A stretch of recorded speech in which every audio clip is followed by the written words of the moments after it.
Welcome to another edition of Carnivore Bites. I'm your host, Jeff Sherman, along with the esteemed Dr. Eric Lopkin. And it's troubling times. It's the 1960s, deja vu all over again. Unfortunately, it was 50 years ago. I thought we moved all this, past all this stuff. But, you got to bring into question, and if you're our adversaries like Russia or China, you're shaking your head going, this country's basically beyond fragmented. I mean, it's blown apart. Is it even a country or just a conglomeration of different constituencies that really don't even like each other at this point? Yeah, the divide has become greater and greater.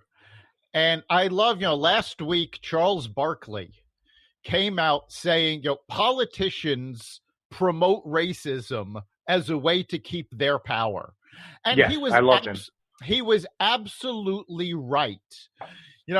I know loads of people who have never even considered race a problem.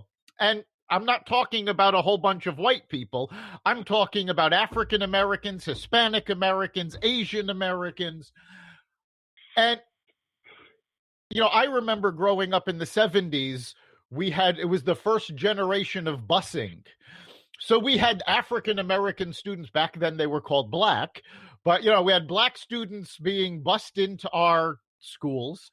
And nobody in the school thought anything about them. Two of my best friends were kids who were bussed in. We never thought about That's really interesting what race they were. Because obviously I'm older than you. We've already gone over that on the air. But I was a product of the later 60s. And I was the actual first generation. It was called Project Concern in West Hartford. And something that was really interesting is there was resistance, not resistance. I didn't understand it. I never really saw a black person. And there was a little bit of rough edges, let's say that. And then, like you, 2 or 3 of my best friends were black. I mean, literally, it's not like, oh, my best friends are Jewish, that kind of shtick. Right. No, I'm really being honest with you. Like, we related completely together. It was no problem, not even a problem. They were like my best friends. That's the truth. So what's going on? That's 50 years ago. And right. I just don't understand it. Like, and the other thing is, you're bringing okay, I don't know, 3 years ago when that idiot cop shot the guy in the back, that was ridiculous. The guy's running away. You can leave it alone for another day. You know what I'm saying? Like, sure. He didn't deserve it. There's no misinterpretation. But you resisted arrest. It's not like you're like, and the other thing is, I'm sorry, there was some incompetency with the police. And I'm not talking about the woman because we've discussed that before he went on the bites, but the guy, will you put the friggin' handcuffs on him already? What the heck are you doing? Getting a cheeseburger? Put the friggin' handcuffs on the guy. This would have never happened. That's genius. That's absolutely true. And police chiefs across the country have been talking about this for years, that they need more money, not less, because cops need to be trained better. And this is from the police chiefs themselves. So now you've got all of these idiots, well, it's racist, defund the police. No, they need to be better trained. They're being thrown into situations that they are not capable of dealing with. And, those same police chiefs have also been talking about the fact that they should not be the first responders for people with mental illness. They don't have the training for it. You need to train them. You need to increase that training budget so that they're better able to handle things in a nonviolent manner. They're better able to handle things without lethal force, and they're better trained just in general for all the different things they're going to come involved. This is the real subject, Dr. Lopkin, and for our listeners. So what are the racial carpetbaggers doing? CNN, the media, and then the usual suspects, that you see day in, day out on all these shows. I mean, there's a cottage industry. It's a cottage industry of racism. And, I mean, this is not new. Al Sharpton made a fortune. He went from bankruptcy to having a small fortune, all based on calling things racist that weren't. Actually based on extortion. How does that sound? Well, yes. I mean, he actually went so far as to fake incidents, not just take advantage of them. Case, yes. Yes. So where are we as a country? Because if I'm Putin, if I'm Kim Jong-il, if I'm the Chinese, this country is falling apart. And the difference is, in the 60s, we fell apart. We had, the late 67 to 69, maybe not the best years, but we were strong economic. I mean, we had a base, and we were relatively cohesive as a society. We're separate of the racial issues, which were real. Now, economically, I think economically we're weaker. Demographically, I see us as just a constituency of a conglomerate, I should say, of people thrown together that have increasingly have little in common. That's not a country. Sorry, it's not. No, it really isn't. And, it reminds me of David Dinkins, who, for those of our listeners who aren't familiar with him, he was the first African-American mayor of New York. A genius. And, we all grew up with the image of the melting pot. America was a melting pot, and people came, from all over, and they became Americans. And when Dinkins was mayor, he started saying, no, we're not a melting pot. We're a mosaic. It's all different people, but they stay separate. And I think that was the beginning of, when I was growing up, nobody was Italian American or African American or Irish American or Asian American. They were American, period. Yeah, but there's no. Your point is well-founded, Dr. Lopkin, but something happened, and I'll defer to you, given that you're the doctor, and that is there's no motivation, there's no incentive, there's an incentive not to assimilate. That's the problem. And we were the melting pot, and it was an advantage for America. And you look at throughout history, like, a Jewish guy invented this, an Italian person invented that, an African American did that. There's no incentive because of political leadership to come together, to have the melting pot. No, because not just politicians, but people, found out that, hey, there's money to be made by sowing discord. The Democrats played it up big time for the elections. Like, we're going to bring people together. And of course they didn't. CNN, Fox, MSNBC, they make money sowing discord because the more people are upset, the more they watch those networks. Let me conclude on something that I believe is very controversial. And something? The blacks, African Americans of the 1960s, my God, they encountered amazing racism, disadvantageism, everything you could imagine, things I could never go through. Yet, do you know this, Dr. Lopkin, that they had more intact marriages, less out-of-wedlock births, more membership in essentially church membership? And now through social engineering, we've created a generation of whiners. And it's not just African Americans, it's everyone. Oh, yeah. We have a generation of people who grew up getting awards for showing up. Oh, and now they think they're entitled to everything. And this is not the African American experience. This is everything. This is this is especially white suburban did a lot of this. You know something, you're correct, yes.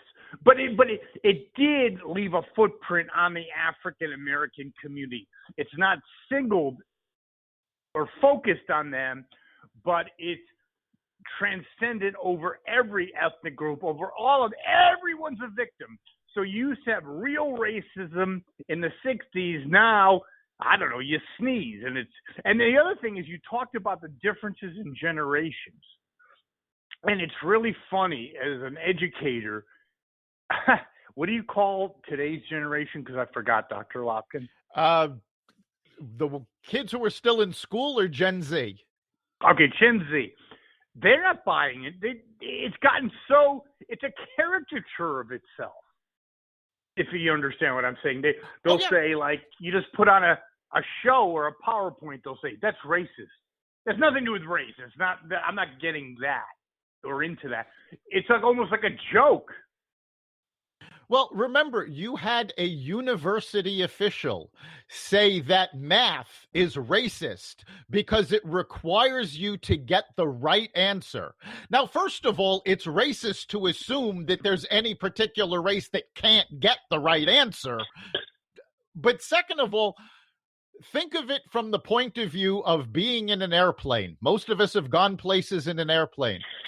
When that plane is landing at the airport, the trajectory is figured out by math. Do you now put yourself on that plane as it's coming into the airport? Do you think close enough is good enough in that situation? No, you want them to have the right answer. No, I agree. And I think it's actually the person that you worked with who's on CNBC. Oh, I love an African-American guy, just friggin' smarter than you can believe. And he was saying this whole patronizing is the ultimate racism. I mean, even the voter ID, like blacks or Hispanics aren't capable of producing an ID. I mean, it's pretty low. You know, the bar's pretty low. I mean, you need an ID to return something at Walmart, but they're not capable. So that's racism, if you want my opinion. Absolutely. By people that are living in gated communities. Assuming that a race needs your help because they don't have the advantage that you do. Well, guess what? I know African Americans, Hispanic Americans, who are head and shoulders, hands above their so much smarter than some of the white people I know. No, of course. I mean, and that's that's the deal, Dr. Lopkin. And we had a blind society. I'm sorry to say, until Obama. I never looked at that. I really didn't. It was nothing. There was so many smart blacks, Africans, Jews. It was nothing. And now I don't understand it. And we'll close on, because I need your help, and maybe some of our listeners do. What's the motivation? Because I think the train left the station not 50 years ago, probably 30 years ago. No one cared, in terms of people your age, my age, younger, older. No one cares. Everyone was fine with it. I mean, it's so like friggin' Jurassic Park that people would ever care what race you are. But it's almost the entitled class.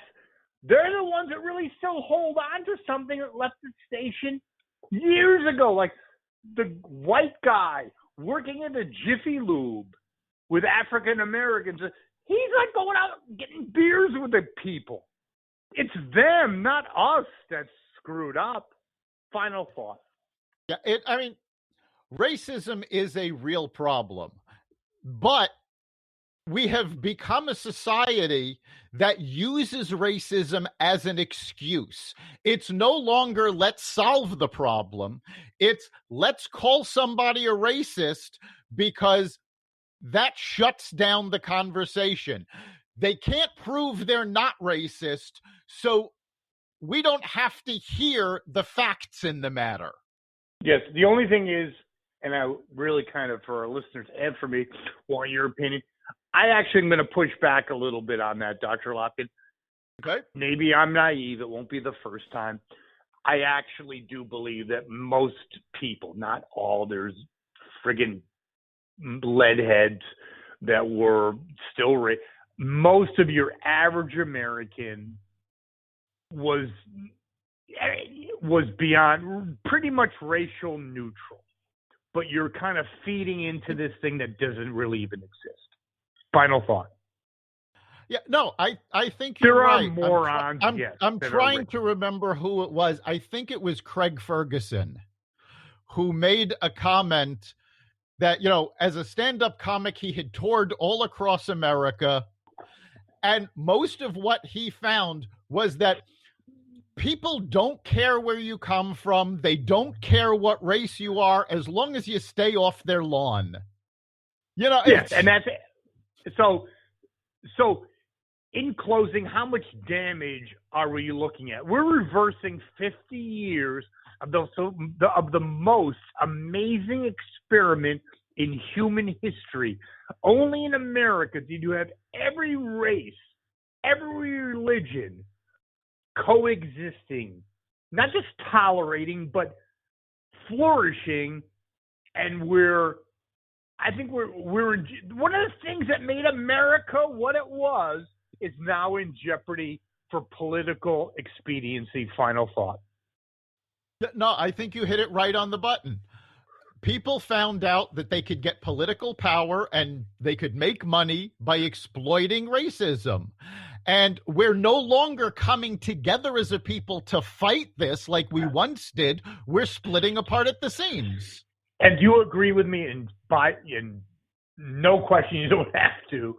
But we're undermining the most amazing social experiment and success ever in human history in terms of the United States of America, where every race, every religion was basically losing its barriers. Not in total, I'm not naive, but in large measure, coming together to create the greatest country in the world. Now we're reversing 50, 60, 70 years of progress. Yeah, we're definitely reversing it. I mean, America was always the country. As new groups came, no group had it easy coming to America. Every group was discriminated against. Every group was, there was prejudice against them.